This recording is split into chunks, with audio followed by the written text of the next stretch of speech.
자, 오늘 그 창세기 20장의 내용은 아브라함이 아비멜렉 왕에게 그 땅이 좀 그 흉년이 드니까 그쪽으로 옮겨서 아비멜렉 왕에게 블레셋 왕이죠. 갔는데 자기 아내를 누이라고 말해가지고 그 블레셋 왕 아비멜렉에게 아내를 주는 사건입니다. 자, 이 사건은 도대체 어떻게 해석을 해야 될까요? 우리가 이 사건 어디서 비슷한 거 들어본 적 있죠? 어디서 들어봤습니까? 창세기 우리 처음에 12장에서 아브라함 하나님 부를 때 부르고 난 다음에 비슷한 사건이 있었잖아요. 그래서 애굽으로 내려갔는데 거기서 애굽 왕 바로에게 아내를 누이라고 해가지고 보낸 사건이 있었지 않습니까? 그거 해석한 거 기억하세요? 자, 그러면 제가 그때 분명히 해석을 했을 때 여러분이 그때 많이 의아해 하셨을 수도 있어요. 목사님 왜 해석을 저렇게 하실까? 라고 해석하실 수 있습니다. 제가 분명히 그게 사라가 이뻐서가 아니고 당시의 정치적인 그 약정 관계, 서로와 귀족과 귀족이 서로를 지키는 상호 관계에서 관계가 있었다라고 해석을 했습니다. 자, 그 해석이 마음에 안 드셨던 분들은 이제 오늘 본문을 잘 보셔야 돼요. 그럼 도대체 오늘 본문은 어떻게 해석을 하실 거예요? 오늘 본문은 도대체 아브라함이 왜 도대체 이런 이야기를 하냐는 거예요. 지금 똑같은 죄를 2번 반복하고 있다는 얘기예요. 자기 아내를 누이라고 해가지고 또 보냈어요. 이거 이해되세요? 왜 이해가 안 되는지 아직 잘 모르시면. 자, 지난번에 말하기 전통적인 해석 방식이 이거예요. 아브라함이 자기 아내를 누이라고, 그 여동생이라고 속여서 보낸 이유가 너무 이쁘니까 자기 아내 때문에 자기를 죽일 거다. 이렇게 해석을 하잖아요. 그렇게 생각을 하시잖아요. 그래서 아내를 그렇게 해서 보내서 나도 살고 아내도 살고 뭐 이렇게 해석을 하신단 말이죠. 정말 이 해석이 맞냐는 겁니다. 창세기 12장의 해석은 그래도 그렇게 할 수 있어요. 창세기 12장 그 본문만 가지고는 그렇게 해석할 수도 있어요. 왜냐하면 그때는 아브라함이 아직 하나님을 잘 몰랐을 때니까. 게다가 사라의 나이가 그래도 다행히 많지는 않았어요. 65세 정도였거든요. 많지는 않죠. 65세 정도였어요. 근데 오늘 본문은 어떻게 할 거예요? 오늘 도대체 본문 몇 살인지 아세요? 사라 나이가? 90세예요. 89세 때. 그냥 90세 된 할머니란 말이에요. 자, 이 본문은 어떻게 그렇게 해석하면 됩니까? 만약에 이 오늘 본문도 그렇게 해가지고 90세 된 할머니를 블레셋 왕에게 첩으로 보냈다고 생각해 보세요. 그리고 이 90세 할머니가 너무 아름다워가지고 나를 죽일 거야. 그래서 그런 걱정 때문에 보냈다. 이런 해석이 이해가 되십니까? 그런 뜻이 아니에요. 그렇게 해석하면 처음에는 그렇지만 오늘 본문은요. 아직도 아브라함이 그런 믿음을 가지고 있다고 볼 수 있어요? 말이 안 된다는 거예요. 많은 사람들이 아브라함이 돈 때문에 그렇다고 생각합니다. 왜냐하면 애굽 왕에게 예전에 보내서 나올 때 돈이 많아서 나왔거든요. 그러니까 돈 때문에 그랬을 것이다 라고 그러는데요. 우리가 앞에서부터 쭉 살펴봤지만 아브라함이 돈 좋아합니까? 좋아하지 않습니까? 아브라함이 생각보다 돈을 안 좋아해요. 분명히 성경의 부자의 복이 아브라함인데 불구하고 아브라함은 돈을 그렇게 벌려고 노력하는 사람은 아니에요. 그렇죠? 돈에 혈안이 되어 있는 사람은 아닙니다. 그러니까 나는 자꾸 돈을 밀어내는데 하나님이 자꾸 돈을 부어주셔서 부자가 되는 거예요. 이것이 기독교적인 크리스찬의 부의 모습입니다. 왜 그러냐면 우리가 첫 번째 살펴볼 때 우리가 창세기 13장에서 아브라함이 돈이 많아지니까, 그러니까 돈이 많아진다 좀 그렇죠. 재산이 많아지니까, 그러니까 양떼가 많아지고 수가 많아지니까 자기 조카 롯하고 목자 간에 서로 싸움이 붙었죠. 이게 목초지 때문에 싸우는 겁니다. 우물 때문에. 양떼가 둘 다 부자가 많이 들으니까 목자끼리 서로 싸우는 거예요. 니네가 왜 우리까지한테 와서 양을 먹여? 뭐 이러고 싸우는 거죠. 그랬을 때 아브라함이 어떻게 했습니까? 네가 우하면 내가 좌하고 네가 좌하면 내가 우할게. 선택해 그랬죠. 그럴 때 롯이 어디를 선택해요? 소할 땅, 요단강 근처에 풀이 많은 목초지 좋은 땅을 선택해서 선점해서 먼저 가잖아요. 아브라함이 그걸 먼저 선점할 권리가 있어요, 없어요? 있죠. 삼촌이니까. 자기가 조카 롯을 데리고 나왔으니까요. 그런데도 아브라함이 그렇게 했습니까? 안 했습니까? 안 했죠. 그 다음에요. 14장 보면 전쟁이 나가지고 롯이 잡혀갔을 때 아브라함이 쫓아가가지고 그 전쟁에 난 사람들 롯을 뺏어오죠. 다시 찾아오죠. 그때 전쟁의 전리품들을 다 가져오잖아요. 소알 지역, 이쪽 지역의 일대 모든 뺏겼던 걸 다 가지고 온단 말이에요. 그러니까 자기가 지금까지 역대 벌었던 돈보다 수십 배가 더 많은 재산이에요. 얼만큼 재산을 많이 벌어갖고 온 줄 아세요? 그게 다 누구 거예요? 아브라함 거잖아요. 여러분이 부자긴 부자인데 여러분이 한 100만 불 있는 부자를 하시죠. 부자긴 부자인데 여러분이 어느 날 다른 사람이 잃은 것까지 갖고 땅을 사가지고 대박을 쳤어요. 1000만 불을 벌었단 말이에요. 근데 그 사람이 잃은 땅을 대신 되찾아 준 거예요. 여러분 돈으로, 여러분 능력으로. 그럼 여러분 그거 1000만 불 가져도 돼요, 안 돼요? 되잖아요. 근데 그거를 잃은 사람들에게 다시 돌려준 거예요. 뭐라고요? 나는 이것 때문에 부자가 됐다는 소리 듣고 싶지 않습니다 하고 돌려줬단 말이에요. 아브라함이 돈 욕심 있는 사람입니까? 아니죠. 그럼 돈 때문에 그런 건 아니에요. 그러면 이제 이렇게 됩니다. 아브라함은 원래 겁쟁이였다 이렇게 해석하는 사람들이 있어요. 근데 제가 앞에서 잠깐 언급했지만 아브라함이 겁쟁이입니까? 많은 사람들이 아브라함을 해석할 때 아내를 팔아가지고 됐으니까 굉장히 겁 많고 소심한 사람으로 자꾸 이해를 하려고 합니다. 아브라함이 그런 사람이었습니까? 아니었죠. 아브라함은 전쟁을 나가서 승리하고 돌아온 사람이에요. 당시 전쟁이 얼마나 거대한 전쟁인지 아세요? 우리가 창세기 앞에서 봤지만 신할 땅 있죠. 신할 땅. 바벨론 지역이에요. 바벨론 지역. 신할 땅을 다스리던 그 연합군, 당시의 최고 지역이었던 그들라 오맹이 데리고 있던 네 왕을 연합군을 갖다가 이 5 지역의 왕, 그러니까 엘람 왕, 그돌라 오맹이 다스리던 신할 지역까지 다 된 그 왕이에요. 이 전체 지역이에요. 그 왕이 소돔 지역과 소알 지역의 5개 연합군과의 싸움이거든요. 그러니까 얼마나 큰 싸움인지 아시겠어요? 그 전쟁에서 아브라함이 쫓아가가지고 전리품을 다 뺏어왔다고요. 그것도 목숨 걸고. 누구 때문에요? 조카 때문에. 그런 사람이 자기 아내를 갖다가 담보로 자기 목숨을 연명하겠어요? 목숨 걸고 싸우죠. 자기 아내를 뺏으려고 하면 오히려 목숨 걸고 싸우죠. 조카 때문에도 그렇게 했는데. 그렇다면 애굽 왕이나 블레셋 왕이 자기의 목숨 때문에 목숨을 뺏을까 봐 겁내서 그랬다는 거 이해가 되세요? 그것도 아니죠. 그럼 아브라함은 돈 때문도 아니고 목숨 때문도 아니에요. 더더군다나 창세기 12장에서 아브라함이 그랬던 건 이해가 됩니다. 믿음이 없었다고 보니까. 그런데 지금 오늘 본문까지 20장까지 다다랐을 때 아브라함의 믿음이 얼마나 성장했는지 아세요? 이제 곧 아브라함이 뭐 하는 줄 아세요? 어디까지 가는 줄 아세요? 이제 이삭을 바치는 데까지 그 다음 장에 나와요. 21장, 22장에.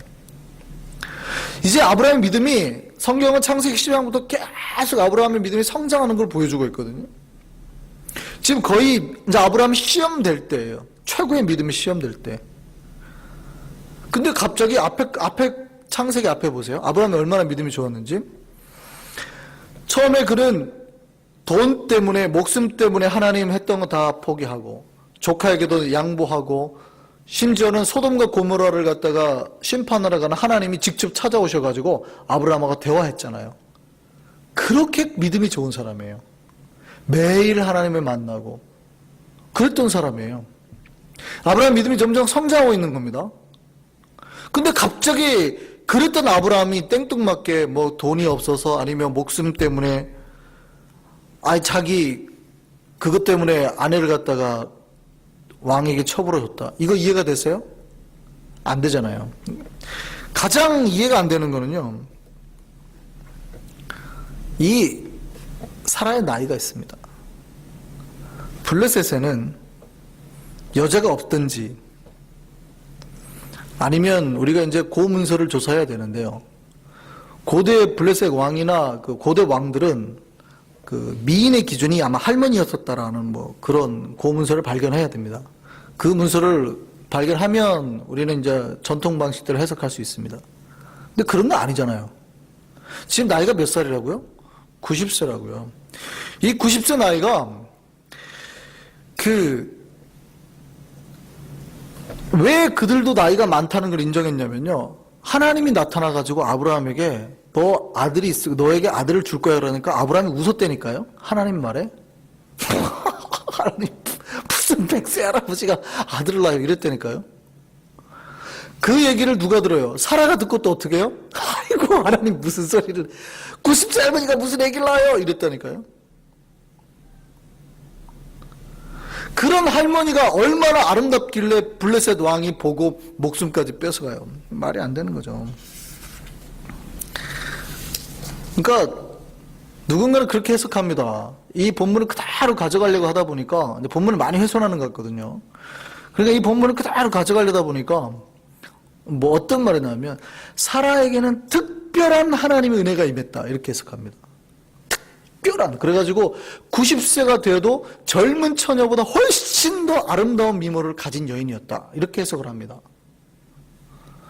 그렇게 해석하시려면 그렇게 해석하셔도 됩니다. 그렇다면 제가 그러면요 창세기 이제 우리가 26장 가면은 여러분들 그걸 어떻게 해석하실지 모르겠네요. 창세기 26장에 보면은요 이삭이 자기 아내 리브가를 데리고 블레셋 지역 갑니다. 근데 아비멜렉 왕에게 아브라함이 했던 거하고 똑같이 자기 아내를 누이라고 해가지고 합니다. 그 본문도 아세요?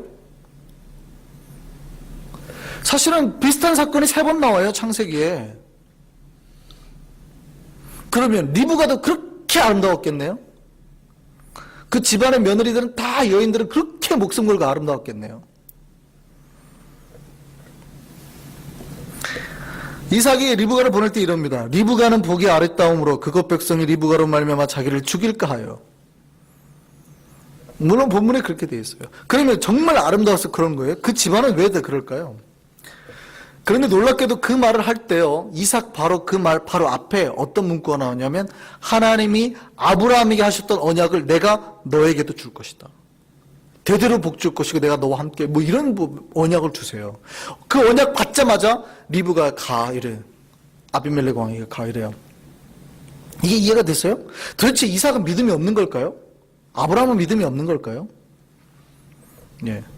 그러니까 우리가 전통 방식에서 이 본문에서 그렇게 해석하면 곤란하다고요. 그게 아니라 제가 지난번에 말씀드렸죠.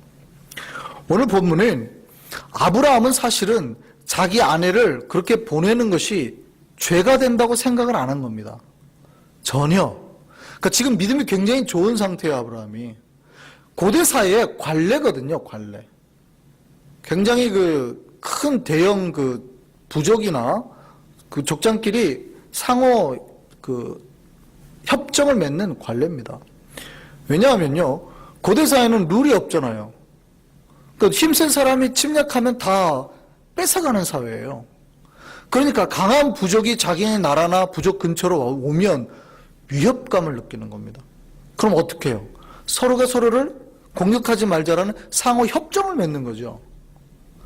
당시 아브라함이 얼마나 거대한 권력을 가지고 있는지 아시겠어요? 세계 연합군과 싸워서 승리했으니까 아브라함의 명성이 하늘을 찌를 때입니다. 얼마나 대단하면 살렘 왕 멜기세덱이 나와가지고 환호를 하잖아요. 개선 장군이 왔다고. 그렇게 아브라함이 당시에 파워가 있어요. 그러니까 블레셋이 아직 당시의 일대를 못 잡고 있을 때거든요.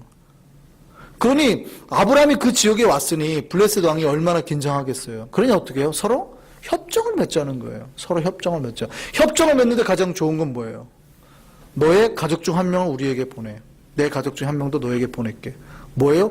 니네가 만약 공격하면 죽이겠다는 거거든요. 상호 협정을 맺는 겁니다. 그러기 위해서 누구예요? 누이를 보내는 거거든요. 그런 식으로 보내는 겁니다. 그런 식으로. 그래 당시 이 상황이 아브라함에게는 전혀 죄라는 인식이 안 드는 거예요. 아브라함은 아무 문제 없어요. 당시의 관례니까 아무런 문제가 안 됐던 겁니다. 볼모로 보내는 거니까요. 이때 나이가 사라의 나이가 90세였으니까 진짜로 잠자리를 위한 것도 아니었습니다. 그러니까 하나님이 본문을 보면은요. 창세기 20장을 보면 하나님이 아브라함을 이걸 가지고 책망하는 장면이 나와요, 안 나와요? 안 나와요. 하나도 안 나와요. 아브라함이 이스마엘을 선택했을 때는 어떻게 했어요? 하나님이 13년 동안 말씀을 안 하시거든요. 대화를 안 해버리세요. 그런데 오늘 본문에서 하나님이 아브라함을 책망한 장면이 나와요? 오늘 우리가 본문을 안 읽어가지고 7절 보실래요? 20장 7절. 아비멜렉이 뭐라고 말하냐면 그 사람의 아내를 돌려보내라. 그는 누구라? 선지자라고 그래요. 심지어 그는 선지자라. 그래가지고 나중에 이 아브라함이 기도해가지고 그 아비멜렉에 있었던 집안의 문제가 해결되도록 만들거든요. 그래서 하나님이 지금 아브라함에게 별로 화를 내거나 책망하시지 않는 거예요.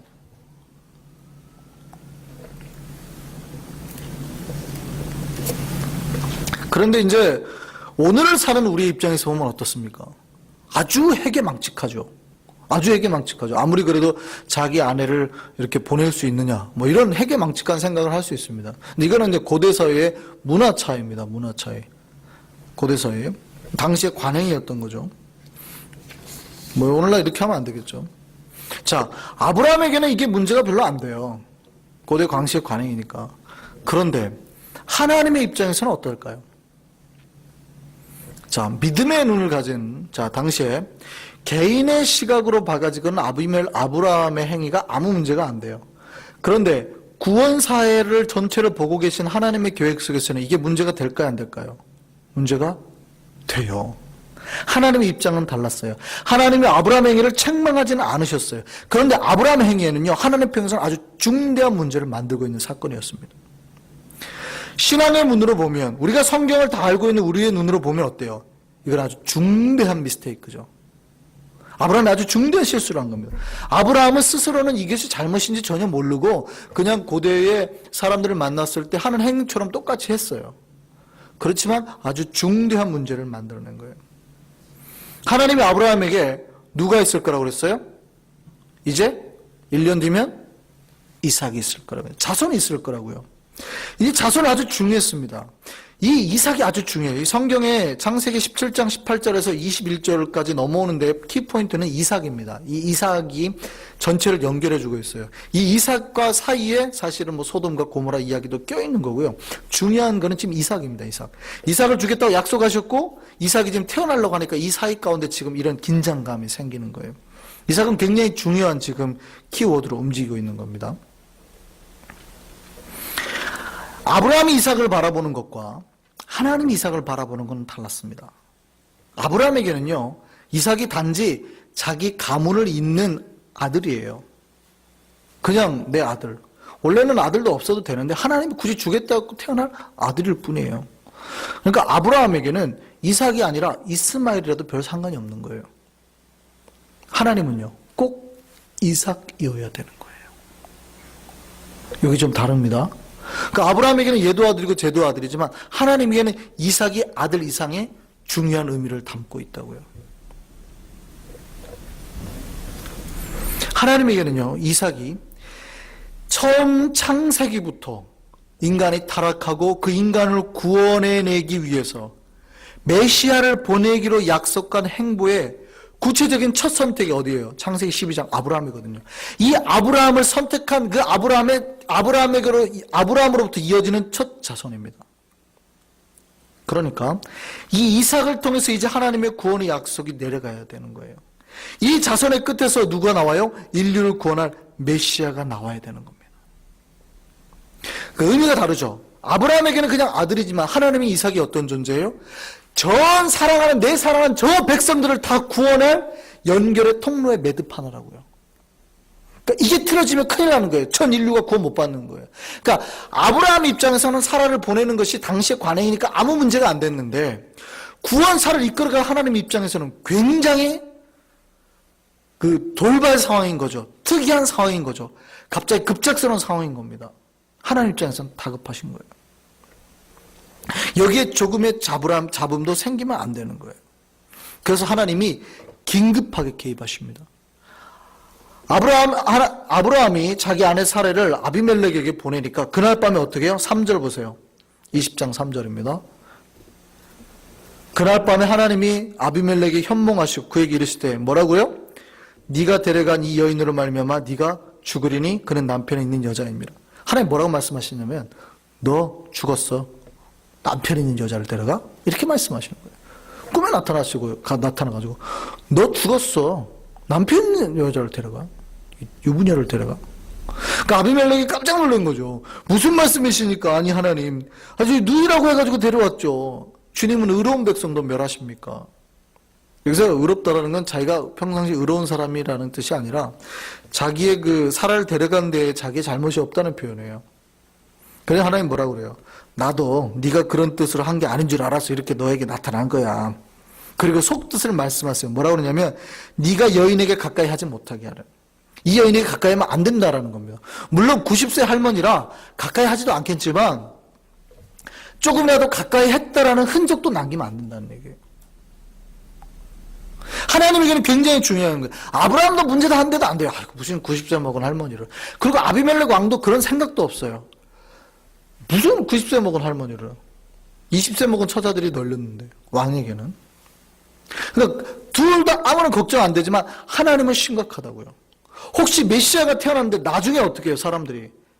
아니야 어쩌면 아브라함의 자손이 아닐 수도 있어. 왜 100세 먹은 할머니가 어떻게 아기를 낳아? 아니 100세 먹은 아브라함이 어떻게 아기를 낳아? 만약에 낳더라도 어쩌면 아비멜렉이 씨일 수도 있어. 이렇게 말이 나올 수 있잖아요.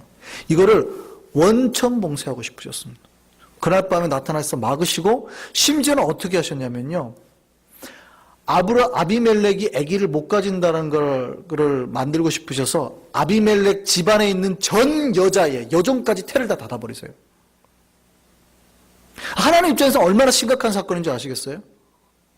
아브라함과 아비멜렉 사이에는 아무 문제도 아닙니다. 그냥 일상적인 행동일 뿐인데 하나님의 입장에서는 아주 심각했다고요.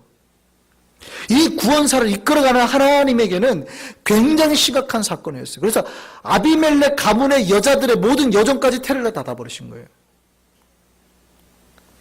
아기도 못 가진 거라는 거예요. 그러니까 아비멜렉이 아기를 못 가진 거라는 걸 강조하고 싶은 거죠. 그만큼 하나님의 역정과 분노가 담긴 사건이기도 합니다. 그래 하나님이 나중에 어떻게 그걸 부르세요? 오늘 본문 17절 한번 볼까요? 17절 18절.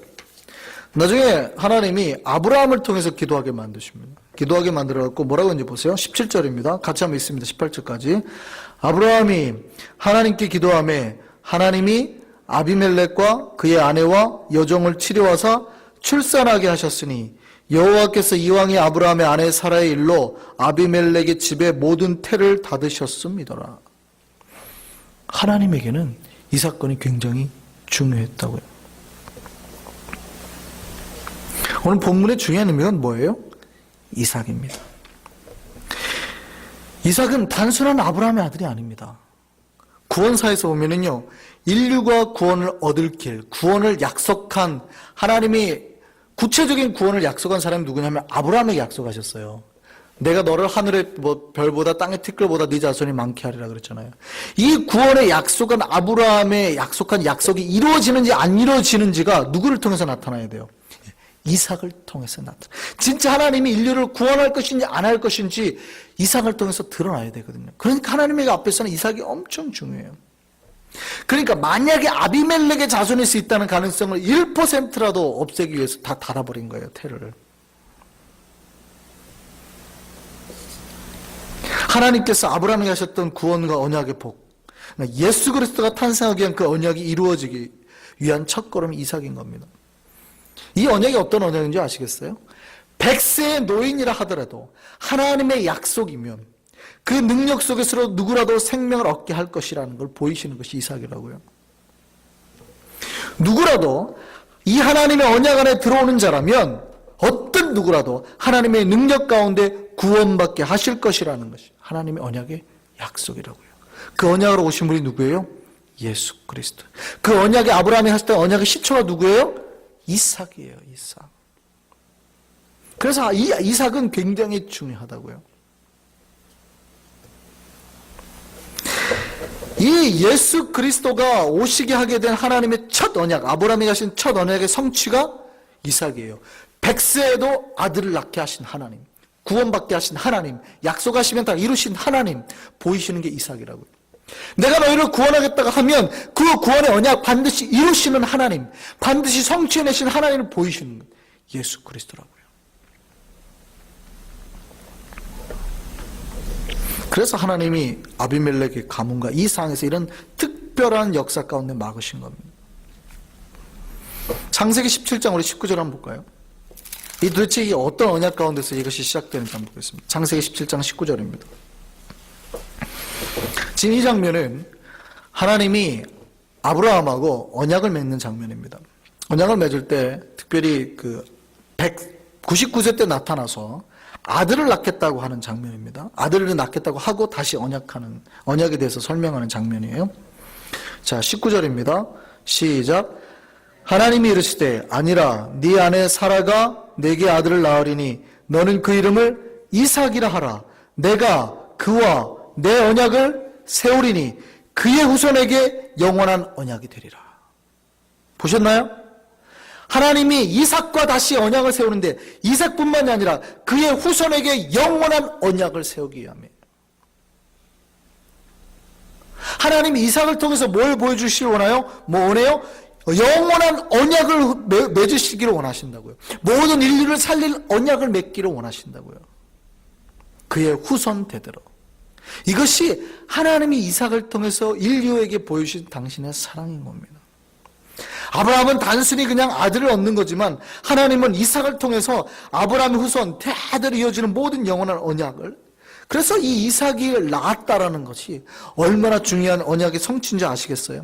우리를 구원하게 하실 것이라는 아버지의 사랑이 담뿍 담겨있는 의지가 바로 이삭을 낳게 하셨다라는 거예요.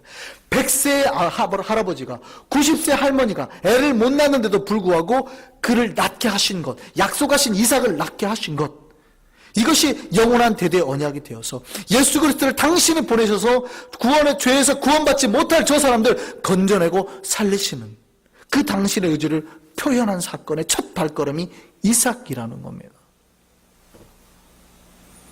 그래서 이 오늘 본문에 하나님이 이삭을 낳게 하고 이삭을 지켜낸 하나님 아버지의 그 마음이 보여주시나요? 이 본문에는 그런 아버지의 마음이 다 담겨 있습니다.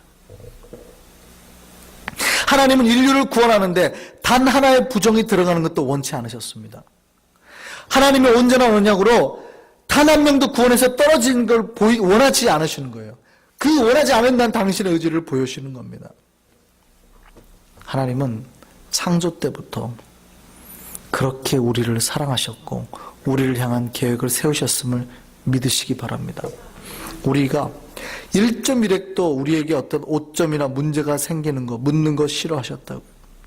우리를 향한 온전한 계획과 사랑 속에 우리를 잃거나 상하는 걸 원치 않으셔서 오늘날에도 그렇게 우리를 인도하시고 우리 가운데 구원의 역사, 은혜의 역사를 베푸시는 하나님임을 기억하시기 바랍니다.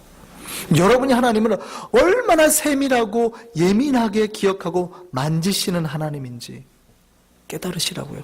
여러분을 향한 구원, 여러분을 향한 섭리, 하나님이 여러분은 보이진 않아요. 여러분은 하나님의 역사가 보이진 않죠. 왜냐하면 아비멜렉이 밤에 꿈에 나타나는 걸 우리가 어떻게 알아요? 그죠? 여러분에게 문제가 났을 때 저 사람에게 다가가서 역사하시고 문을 여시는 걸 우리가 어떻게 봅니까? 그런데 하나님은 그렇게 역사하신 하나님을 믿으시기 바랍니다. 우리를 사랑하셔서 우리는 인지하지도 못하는데 하나님은 미리 찾아가셔서 우리에게 어떤 문제가 생기는 걸 다 이렇게 막으시는 하나님이라고요. 마치 엄마가 아이를 깨끗하게 씻긴 다음에 오일을 바르죠. 깨끗하게 보습하려고 오일이나 여러 가지 이런 것들을 바르잖아요. 분 같은 거. 마치 하나님께서 예수 그리스도의 보혈의 피로 우리를 깨끗하게 씻기신 다음에 성령의 기름을 바르고 우리를 온전하게 만드시기를 바라는 그 모습과 동일합니다. 주님은 우리가 날마다 주님 앞에서 온전함, 어떤 오점 하나 문제 하나 생기지 않도록 그렇게 우리를 돌보시는 하나님입니다. 그래서 미리 당신의 손으로 다 막으시는 거예요. 우리를 향하는 구원의 길, 은혜의 길을 여시기 위해서. 그 하나님이 오늘 본문 말씀을 통해서 여러분에게 깨달아지기를 바랍니다. 우리 하나님은 그런 하나님입니다. 여러분을 너무나 사랑하셔서 여러분에게 어떠한 문제 하나 생기지 못하도록 날마다 애쓰시고 긴장하시고 우리를 향한 당신의 사랑을 끊임없이 내보이신 하나님, 그 사랑의 최고의 완성이 십자가에 달리신 예수 그리스도시죠. 그 예수 그리스도 안에서 아버지의 그 사랑이 날마다 깨달아지고 녹아지는 우리가 되기를 바랍니다. 하나님의 자녀가 된 행복과 그 행복한 동행, 주님과의 행복한 동행을 날마다 아버지 앞에서 함께 이뤄나가는 저와 여러분 되기를 간절히 바랍니다. 기도하겠습니다.